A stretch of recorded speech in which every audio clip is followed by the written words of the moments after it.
បាទថ្ងៃនេះខ្ញុំមកចែករំលែកអំពីពាក្យថាឆាន់តែបើទៅពាក្យឆាន់នេះបើសិនតែយើងរៀននៅស្រុកខ្មែរយើងអាចនឹងគិតថាប្រែថាខ្ញុំណាមែនតើទៅវាអត់ជាបញ្ហាទេប្រែថាខ្ញុំក៏បានដែរហើយប៉ុន្តែនៅពេលដែលយើងនិយាយជីវិតប្រចាំថ្ងៃវិញมันជាសូវមានអ្នកប្រើប្រមាណទេពាក្យថាឆាន់នេះហើយហ្នឹងហើយ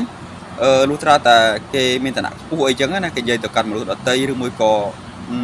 ជាលក្ខណៈបែបយ៉ាងម៉េចគាត់ខ្ញុំចង់បញ្ជាក់ថាពាក្យថាឆាន់នេះយើងអាចរៀនបានអាចដឹងបានប៉ុន្តែបើប្រើក្នុងជីវិតប្រចាំថ្ងៃប្រហែលគេមិនសូវមានអ្នកប្រើទេហើយឆាន់នេះប្រើបានទាំងប្រុសទាំងស្រីបាទប៉ុន្តែឆាន់មួយទៀតជាថ្នាក់មិនដែលថ្នាក់មិនមែនជាថ្នាក់រៀនទេណាគឺអ្វីដែលមានជាថ្នាក់ណាហ្នឹងគេហៅឆាន់ដែរមួយជាន់ពីរជាន់គេហៅតែឆាន់ដែរអញ្ចឹងខ្ញុំចង់និយាយថា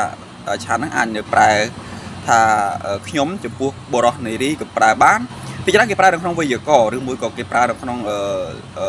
លិខិតអីណាមួយអញ្ចឹងណាប៉ុន្តែបើថាជាជីវិតប្រចាំថ្ងៃគេអត់ប្រើទេបាទសង្ឃឹមថាបងប្អូននឹងយល់អ្វីដែលខ្ញុំបញ្យល់